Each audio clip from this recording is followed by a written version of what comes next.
नमस्कार दोस्तों। आज आपके लिए एक बहुत बड़ी खुशखबरी है। हमने पहले एक कविमाला नाम से एक पुस्तक निकाली थी। ये कविमाला, इसमें क्या है कि करीबन 200 कवियों का डिस्क्रिप्शन हमने लिखित के रूप में बहुत अच्छा परिचय दिया था। अब उसी पुस्तक की डिमांड के आधार पर कई विद्यार्थियों के संदेश हमें मिले कि सर, इन्हीं कवियों के अगर वस्तुनिष्ठ प्रश्नोत्तर और मिल जाएँ तो बड़ी कृपा होगी। तो ये जो पुस्तक है, इसको जो लिखने वाले हैं वो मुख्य लेखक देखिए पुष्प सिंह जी हैं, जिन्होंने बड़ी मेहनत के साथ में, बड़ी लगन के साथ दिन रात मेहनत करके करीबन 3000 से अधिक प्रश्नोत्तर, वस्तुनिष्ठ प्रश्नोत्तर हैं, उनका संग्रहण किया। और साथ ही में कैलाश जी भड़ाना जो हैं, पहले ये जो कविमाला लिखी थी, उन्होंने भी काफ़ी मेहनत की है, काफ़ी सहायता की है इस पुस्तक का निर्माण करने में। तो इसमें देखिए आप लोगों को 222 जो कवि या लेखक हैं, उनके वस्तुनिष्ठ प्रश्नोत्तर मिलेंगे। यानी आपने अधिकांश वस्तुनिष्ठ पुस्तकें देखी होंगी। यानी आपने सोचिए जैसे तुलसीदास जी हैं, तो तुलसीदास जी के 10 या 12 प्रश्न ही वस्तुनिष्ठ रूप में आपको मिलते हैं, ज़्यादा से ज़्यादा 20 मिल जाएंगे, इससे ज़्यादा नहीं मिलेंगे। परंतु इस पुस्तक में आप अगर तुलसीदास जी के प्रश्नोत्तर देखोगे, किसी भी प्रकार की कोई कमी नहीं छोड़ी है, कोई प्रश्न ऐसा नहीं छोड़ा है हमने। हर तरीके का जो प्रश्न बनता है परीक्षा उपयोगी, उसको हमने पुस्तक में डालने की पूरी कोशिश की है। तो देखिए अब इसका मैटर देखते हैं अपन। सबसे पहले देखिए पुष्प सिंह जी के कर कमलों द्वारा लिखा गया एक दोहा है कि राम तुम्हारा व्रत स्वयं ही काव्य है, कोई कवि बन जाए सहज संभाव्य है। तो मुख्य लेखक देखिए इसमें पुष्प सिंह जी हैं, कैलाश जी बडाना हैं, और प्रूफ रीडिंग के रूप में प्रमोद चारण जी हैं, यानी कि मैं खुद ही हूँ। तो देखिए ये पुष्प सिंह जी, वर्तमान में आप लोगों को बता दूं कि ये व्याख्याता हैं हिंदी के, और आगे के लिए प्रयासरत हैं। ये आरएएस और कॉलेज असिस्टेंट प्रोफेसर की भी तैयारी कर रहे हैं, यानी साहित्य का बहुत ही गहन इनको नॉलेज है। अब देखिए आपको मैं दिखाता हूँ, ये आप सभी देख रहे हो, ये सारे के सारे कवि लेखक हैं। 222 जो कवि लेखक हैं उनके वस्तुनिष्ठ प्रश्नोत्तर हैं, और साथ ही साथ में देखिए इसमें और भी बहुत कुछ सामग्री संग्रहित करने की कोशिश की है। 222 के बाद में भी देख सकते हो आप लोग कि जैसे है हिंदी साहित्य के इतिहास लेखन की विधियों से संबंधित वस्तुनिष्ठ प्रश्न, परंपरा, आदिकाल, भक्तिकाल, रीतिकाल, आधुनिक काल, पुरस्कार, सम्मान, पत्र पत्रिकाएं, उनसे संबंधित बहुत ही शानदार प्रश्नोत्तर हैं। आपको मैं अंदर से मैटर दिखलाता हूँ। देखिए, ये देखिए आप लोग देख रहे हैं तुलसीदास। तो तुलसीदास जी किसके समकालीन थे? तो अकबर के समकालीन थे। रामचरितमानस की रचना तुलसीदास जी ने कब की थी? तो 1574 ईस्वी में। किसी भी प्रकार का कोई प्रश्न नहीं छूटेगा। आपको मैं दिखाऊंगा 2-4 कवियों लेखकों का। रामचरितमानस ग्रंथ की भाषा क्या है? तो परिष्कृत अवधि है। ध्यान रखना, रामचरितमानस की भाषा परिष्कृत अवधि है। और पद्मावत की अगर भाषा की बात करेंगे तो आप ठेठ अवधि आएगा। कौन सा काव्य तुलसीदास जी ने गंभीर बीमारी के मुक्ति पाने हेतु लिखा था? तो हनुमान बाहुक, यानी बाहु पीड़ा हो गई थी तुलसीदास जी को। तुलसीदास जी के गुरु का नाम क्या था? नरहरियानंद। अब लो नशे नहीं, अब न नशे ही। ये पंक्ति तुलसीदास जी की किस रचनाकार की है? तुलसीदास जी की है। बहुत बार ये परीक्षाओं में पूछी जाती है। तुलसीदास जी को मुगल काल का सबसे बड़ा विद्वान किसने कहा? तो विसेंट स्मिथ के द्वारा कहा गया था। तुलसीदास जी किस रचना को यानी किस रचना में कलिकाल का वर्णन मिलता है? तो कवितावली में कलिकाल का वर्णन मिलता है, और ये कवि सवैया शैली में लिखी गई है। गोरख जाग्यो जोग है, भक्ति भाग्यो लोग है। ये पंक्ति किस रचनाकार की है? तो ये तुलसीदास जी की। ठीक इसी प्रकार की मिलती जुलती एक पंक्ति आपको गोरखनाथ की भी मिलेगी। तो कभी कंफ्यूज ना हो, थोड़ा सा इसमें फेरबदल है। तुलसीदास जी किस रचना में साधु संतों और महंतों का वर्णन किया है? तो देखिएगा, ये वैराग्य संदीपनी जो पुस्तक है उसमें किया गया है। तुलसीदास जी की शिक्षा कहाँ पर हुई थी? तुलसीदास जी की शिक्षा अयोध्या में हुई थी। अब देखिए रचना काल की दृष्टि से, तो रचना काल की दृष्टि से आरोही क्रम में इनकी रचनाएं हैं रामचरितमानस, विनय पत्रिका और कवितावली। ये अक्सर डीएसएसबी, नेट जेआरएफ, उनमें इस प्रकार के प्रश्न उत्तर पूछे जाते हैं। पीछे व्याख्याता भर्ती राजस्थान आरपीएससी में भी ऐसे पूछे गए थे। तुलसीदास जी ने ब्रह्मवेद संधि के आधार पर किस रामायण की रचना की थी? तो ये ब्रह्म रामायण की। हर तरीके का प्रश्न है। तुलसीदास जी ने अपनी किस रचना को अखिल ज्ञान का सार कहा है? तो वैराग्य संदीपनी को कहा। तुलसीदास जी ने किसके आग्रह पर कृष्ण गीतावली की रचना की? तो सूरदास जी के आग्रह पर की थी। अब देखो गहराई प्रश्न की यहां पर होती है कि गोरख जाग्यो जोग है, भक्ति भाग्यो लोग है, ये पंक्ति किस ग्रंथ से ली गई है? तो ये पंक्ति कवितावली से ली गई। ये गहराई का प्रश्न ये है। और सीधा पूछ ले तो ये पंक्ति तुलसीदास जी की है। तुलसीदास जी को भक्त काल का सुमेरु किसने कहा है? तो भक्त काल का सुमेरु नाभादास के द्वारा कहा गया। यह कथन बहुत अच्छा है, परीक्षा उपयोगी है कि राम भक्ति काव्य में तुलसीदास जी से बाहर जो कुछ भी है वह निस्तेज निष्प्रभाव। यह कथन किस आलोचक का है? तो ये जो कथन है वो बच्चन सिंह का है। इनमें से कौन सी रचना ब्रज भाषा में है? कवितावली ब्रज भाषा में। देखिए तुलसीदास जी की जो रचनाएं ब्रज और अवधि का जो कंफ्यूज रहता विद्यार्थियों को, इसके लिए मैंने एक वीडियो बना रखा था पुस्तकों के बारे में, आप प्लेलिस्ट में से देख सकते हो। इसमें देखिए राम और मंगल अगर किसी भी पुस्तक में आ जाए, जैसे रामचरितमानस, रामलला नहचू, जानकी मंगल, पार्वती मंगल, ब्रव्य रामायण, तो राम और मंगल अगर किसी में आ जाएगा वो तो अवधि की होगी, और इसके अलावा कोई भी पुस्तक आ जाएगी वो ब्रज भाषा की होगी। ध्यान रखिएगा इस बात का, कभी कंफ्यूज नहीं होगा। तुलसीदास जी का बचपन का नाम राम बोला। किस आलोचक ने कहा है कि झूलना रामायण भी तुलसीदास जी की रचना है? तो ये ग्रियर्सन के द्वारा कहा गया है। काफी महत्वपूर्ण प्रश्न है, बहुत ही शानदार प्रश्न है। तुलसीदास जी का जन्म 1532, यानी मतलब इस पुस्तक में देखिए बिल्कुल स्तर से यानी अधर से प्रश्न को उठा करके बिल्कुल गहराई तक के प्रश्न इसमें समाहित किए गए हैं। तुलसीदास जी किस काव्य धारा के प्रतिनिधि कवि हैं? तो राम काव्य के। तुलसीदास जी का जन्म कहाँ हुआ था? तो देखिए राजापुर बांदा में। पत्नी का नाम? तो रत्नावली। तुलसीदास जी के पिता का नाम आत्माराम दुबे, माता का नाम खुलसी। अभूत नक्षत्र में पैदा होने के कारण माता पिता ने तुलसीदास जी को त्याग दिया था। तब तुलसीदास जी का लालन पालन किसने किया था? तो एक चुनिया नामक दासी थी, उसने किया था। हर तरीके के आपको प्रश्नोत्तर मिलेंगे। देखिए शेष सनातन ने तुलसीदास जी के को वेद वेदांग का ज्ञान कहाँ पर करवाया था? तो काशी में करवाया था। गुरु नरहरियानंद जी राम कथा तुलसीदास जी को कहाँ पर सुनाई थी? तो ये शुकर क्षेत्र में सुनाई थी। तुलसीदास जी रामानंद की किस परंपरा में माने जाते हैं? तो ये चौथे स्तंभ माने जाते हैं। तुलसीदास जी को राम की अलौकिक अनुभूति कहाँ पर हुई थी? तो ये चित्रकूट में हुई थी। बहुत शानदार प्रश्नोत्तर आप देख सकते हो, पीडीएफ आपको टेलीग्राम चैनल पे मिल जाएगी। राम गुलाम द्विवेदी एवं आचार्य रामचंद्र शुक्ल के अनुसार तुलसीदास जी की कुल कितनी रचनाएं हैं? तो 12 रचनाएं हैं। तुलसीदास जी को कलिकाल का वाल्मीकि किसने कहा है? नाभादास जी के द्वारा कहा गया है। महात्मा बुद्ध के बाद में दूसरा बड़ा लोकनायक किसने कहा है? तो जॉर्ज ग्रियर्सन ने कहा है। तुलसीदास जी को आनंदवन का वृक्ष की उपमा किसने दी है? तो मधुसूदन सरस्वती ने दी है। आप देख सकते हो हर तरीके के प्रश्नोत्तर हैं। उत्प्रेक्षा का बादशाह तुलसीदास जी को किसने कहा? तो उदय भानु ने। रूपक का बादशाह किसने कहा? तो लाला भगवानादीन ने। अनुप्रास का बादशाह किसने कहा? तो आचार्य शुक्ल ने। किस आलोचक ने तुलसीदास जी को करुण रस का कवि कहा? आपको बहुत ही कम मात्रा में ऐसे प्रश्न देखने को मिलेंगे। देखिए तो हजारी प्रसाद द्विवेदी जी ने करुण रस का कवि कह करके पुकारा है। किसने लिखा है कि रामचरितमानस में तुलसी की करुण समाजोन्मुख विनय पत्रिका में आत्मोन्मुख है? तो ये बात किसने की है? ये बात कही है रामविलास शर्मा के द्वारा। किसने लिखा है कि हिंदी काव्य की सब प्रकार की रचना शैली में के ऊपर गोस्वामी जी ने अपना ऊंचा आसन स्थापित किया और उच्चता की ओर प्राप्त किया? तो ये आचार्य शुक्ल के द्वारा कहा गया है। किस रचना में 7 कांड नहीं है? देखो कितना शानदार प्रश्न है। तो जानकी मंगल में नहीं है, जबकि रामचरितमानस है, राम गीतावली है, कवितावली है, इसमें 7 कांड है। इस प्रकार के आपको प्रश्न मिलेंगे इसमें कि मतलब किसी भी पुस्तक में नहीं मिल सकते, यानी बहुत मेहनत की इस पुस्तक को बनाने के लिए।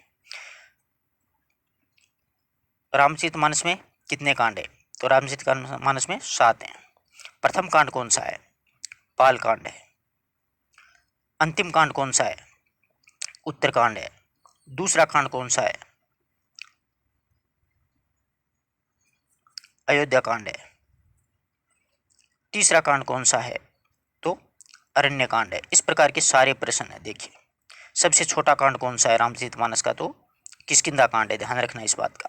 इस प्रकार के प्रश्नोत्तर आपको बहुत कम मिलेंगे। ऐसे प्रश्न 2, 4, 5 हर परीक्षा में पूछे जाते हैं। अब अगला प्रश्न देखिए, रामचरितमानस के संबंध में कौन सा कथन असत्य है, यानी असत्य कथन पूछा अपन से। तो रामचरितमानस का चौथा कांड सबसे छोटा है। रामचरितमानस का तीसरा कांड अरण्य कांड है। छठा कांड सुंदर कांड है। रामचरितमानस का प्रथम कांड बाल कांड है। तो छठा कांड सुंदर कांड नहीं है, लंका कांड है छठा कांड। ध्यान रखना इस बात का। रामचरितमानस का छठा कांड कौन सा है? तो इसमें आ गया देख लो, लंका कांड है। कलिकाल की मुक्ति पाने के लिए कौन सी रचना लिखी थी तुलसीदास जी ने? तो ये विनय पत्रिका लिखी थी कि माता सीता है, उनके हाथों से भगवान श्री राम के पास में अगर ये पहुंच जाए तो उद्धार हो जाए। तुलसीदास जी ने किसके आग्रह पर ब्रव्य रामायण लिखी थी? तो ब्रव्य रामायण रहीम के आग्रह पर लिखी थी। तुलसीदास जी की कौन सी रचना है जिसमें भक्ति नीति और महात्म्य से संबंधित दोहे हैं? तो ये वैराग्य संदीपनी है। इसे अखिल ज्ञान का भंडार भी कहा जाता है।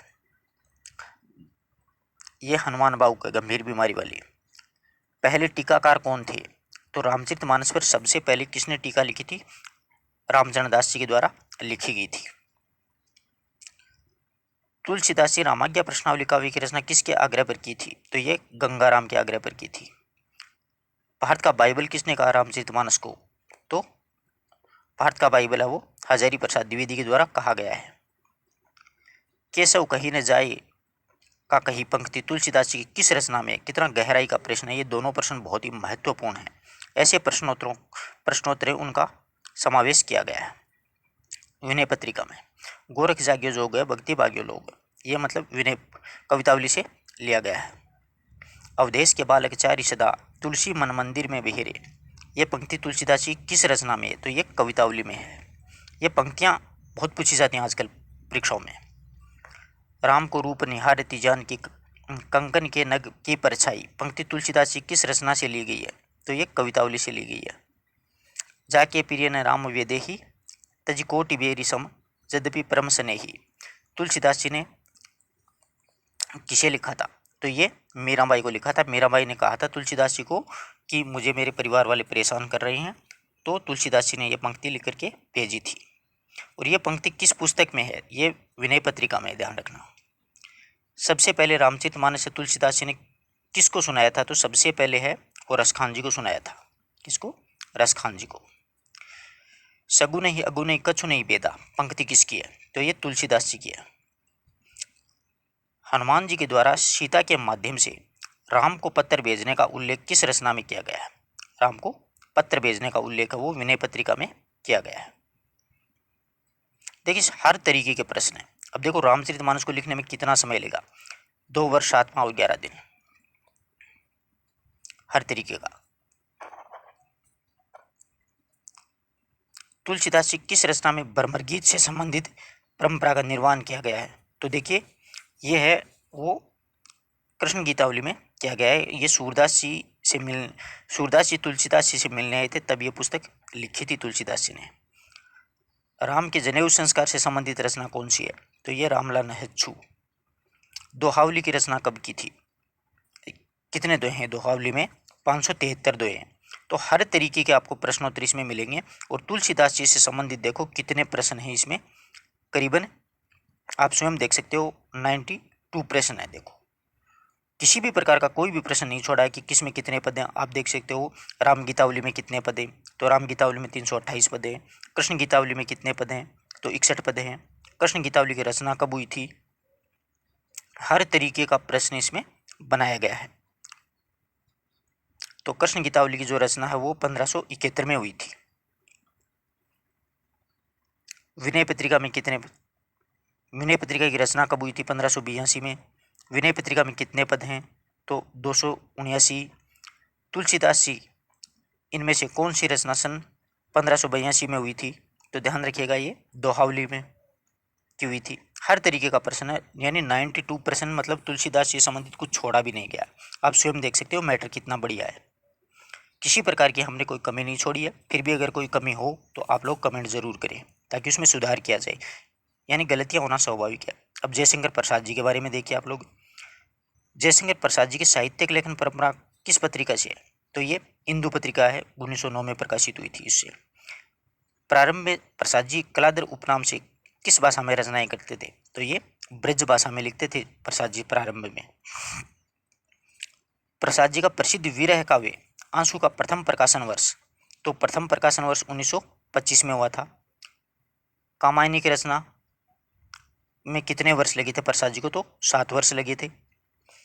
किस विद्वान ने कामायनी महाकाव्य को मानवता का रसात्मक इतिहास कहा है? तो नंदुलारे वाजपेयी ने। अणुमय मधुमय देश हमारा गीत चंद्रगुप्त नाटक के किस अंक से लिया गया है? तो ये दूसरे अंक से लिया गया है। तो आप हर तरीके के देख सकते हो। इसमें देखिए प्रसाद जी की कहानियों का क्रम के अनुसार, तो इसका क्रम के अनुसार है छाया, प्रतिध्वनि, आकाशदीप, आंधी और इंद्रजाल। जयशंकर प्रसाद जी की अंतिम कहानी कौन सी है? तो अंतिम जो कहानी है वो सालवती है। पहली कहानी है वो ग्राम है। बीती विभावरी जागरी अंबर पनघट में डुबो रही ताराघट उषा नागरी किस काव्य से लिया गया है? तो ये लहर से लिया गया है। जन्म कब हुआ था? 1889 में हुआ था। देख रहे हो ना? तो इस प्रकार से इनके भी देख सकते हो आप लोग। ये बहुत प्रश्न है, हर तरीके का प्रश्न है। छायावाद का प्रवर्तक प्रसाद जी को किसने माना है? तो आप देख सकते हो इलाचंद जोशी और गणपति चंद्र गुप्त ने। प्रसाद जी का वीर काव्य कौन सा है? तो आंसू है। कामायनी को नए युग का काव्य किसने कहा है? तो नंदुलारी वाजपेयी ने। कायावाद कामायनी को छायावाद का उपनिषद किसने कहा है? तो शांतिप्रिय द्विवेदी ने। हर तरीके के प्रश्न है, किसी भी प्रकार के प्रश्न में किसी प्रकार की कोई मतलब कमी नहीं छोड़ी है।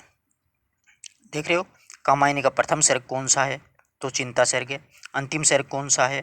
तो आनंद सर्ग है। चिंता सर्ग के कुछ अंश 1928 में किस पत्रिका में छपे थे? तो सुधा पत्रिका में छपे थे। दूसरा सर्ग कौन सा है? तो आशा सर्ग है। यानी हर तरीके के प्रश्न है। प्रसाद जी ने कौन सा नाटक कल्लन की रजतरंगिणी पर लिखा है? तो ये विशाख नाटक लिखा है। प्रसाद जी को ब्रजभाषा काव्य कब प्रकाशित हुआ था? तो 1905 में हुआ था।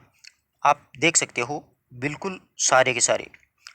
अब यहाँ पे देखो कितने शानदार 2-3 प्रश्न है कि कामायनी का तीसरा, चौथा, पांचवा, छठा, सातवां और आठवां सर्ग क्रम से किस विकल्प में है? तो ये देखो श्रद्धा, काम, वासना, लज्जा, कर्म और ईर्ष्या, ये लगातार हैं।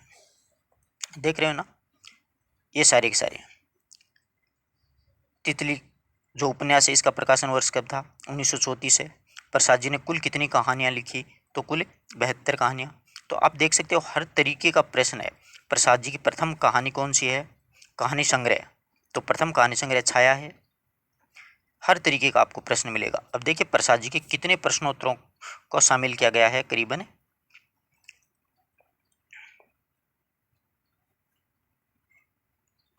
प्रसाद जी के हैं करीबन, देख सकते हो आप लोग 100 प्रश्न। अब देखो एक लेखक या एक कवि के 100 प्रश्न बहुत होते हैं, इससे अधिक कोई प्रश्न बचता ही नहीं है। आप प्रसाद जी को डिस्क्रिप्शन पढ़ करके अगर ऑब्जेक्टिव करेंगे तो कोई भी प्रश्न नहीं छूटेगा। किसी भी प्रकार की आप तैयारी कर सकते हो। इसी प्रकार निराला के हैं आप सभी देख सकते हो। निराला का वास्तविक नाम क्या है? सूर्य कुमार है। संबंध किस पत्रिका से था? तो मतवाला से था। प्रथम शोक गीत सरोज स्मृति का प्रकाशन क्या है? 1935। राम की शक्ति पूजा किस पत्रिका में प्रकाशित हुई? तो भारत मित्र में। आप देख सकते हो हर तरीके के। धिक जीवन जो पाता ही आया विरोध है पंक्ति निराला की किस कविता से ली गई है? तो ये राम की शक्ति पूजा से। दुखी जीवन की कथा रही क्या कहूँ जो आज ने कही, ये सरोज स्मृति से है। ये पंक्तियाँ अक्सर परीक्षा में पूछी जाती हैं। आप लोग देख सकते हो, यानी मतलब कुछ भी छोड़ने की गुंजाइश नहीं है इस पुस्तक में। बहुत अच्छा संकलन किया है पुष्प जी के द्वारा, जिनको मैं तहे दिल से आभार व्यक्त करता हूँ। देखिए कितनी बढ़िया प्रश्न है। मतवाला के संपादक निराला जी कब रहे थे? 22-23 में रहे थे। महाप्राण निराला आलोचनात्मक पुस्तक किसने लिखी? गंगा प्रसाद पांडे। इन्होंने निराला को निराला नाम दिया था। बहुत ही शानदार है। छायावाद का रुद्र किसे कहा जाता है? रुद्र मतलब महेश, तो निराला को कहा जाता है। किस विद्वान ने निराला को ओज और औदित्य का कवि कहा है? तो रामविलास शर्मा ने। निराला की प्रथम कविता कौन सी मानी जाती है? आप देख सकते हो मतलब बहुत ही शानदार है। तो निराला जी की प्रथम कविता है वो चूही की कली है। परंतु रामविलास शर्मा के अनुसार अगर कोई पूछ ले कि निराला जी की प्रथम कविता कौन सी है, तो भारत माता की वंदना है। तो देखो मित्रों, इतनी शानदार प्रश्नोत्तर हर एक पुस्तक में नहीं मिलते हैं। टाइम काफ़ी लगा है सर को बनाने में। इसमें देखिए निराला की तुलसीदास जी किस प्रकार का काव्य खंड काव्य है, ये किस प्रकार का काव्य है निराला का, तो ये प्रबंध काव्य है। वरदे वीणा वादिनी वरदे निराला की किस काव्य से लिया गया है, तो गीतिका से लिया गया है। देख रहे हो ना, बहुत ही शानदार है। आशा करता हूँ कि आपको बहुत ही पसंद आएगी। अगर आपको पुस्तक मंगवानी है, इतिहास लेखन से संबंधित भी आपको मैं 2-4 प्रश्नोत्तर दिखा देता हूँ। अब ये पंत के आगे, पंत के भी इतने शानदार हैं। यानी पंत को संवेदनशील इंद्रिय बोध का कवि किसने कहा, तो मुक्ति बोध के द्वारा कहा गया था। पंत और हरिवंश राय बच्चन ने साथ मिलकर के कौन सी कविता लिखी थी, तो खादी के फूल लिखी थी। ये देखो, एक आध और भी बढ़िया प्रश्न है, शानदार प्रश्न है सारे के सारे। बच्चन सिंह ने सुमित्रानंद पंत के किस काव्य को खड़ी बोली का प्रथम प्रगतिवादी काव्य माना है, तो युगवाणी को माना है। युगांत तो उसकी अंतिम छायावादी रचना है। इस प्रकार से देखो कितने सारे प्रश्नोत्तर इसमें समाहित किए गए हैं पंत जी के भी।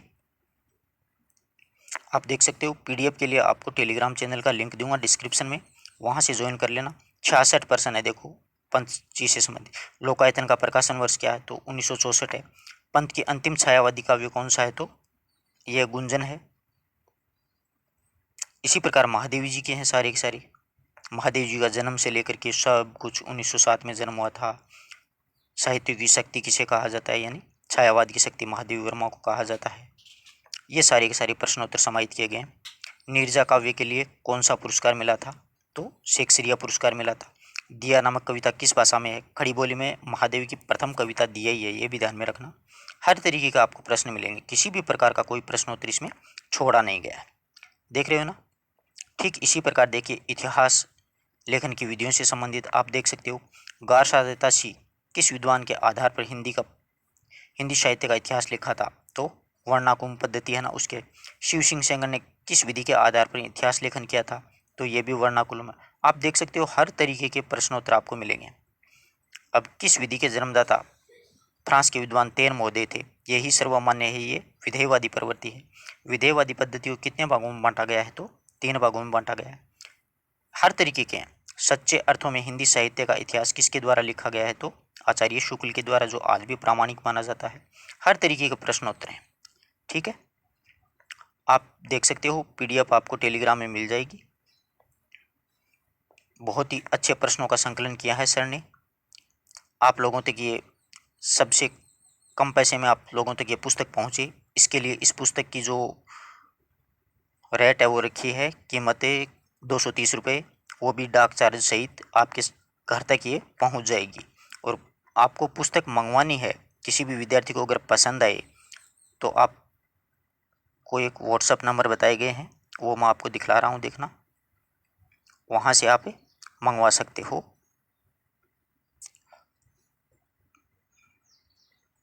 देखिए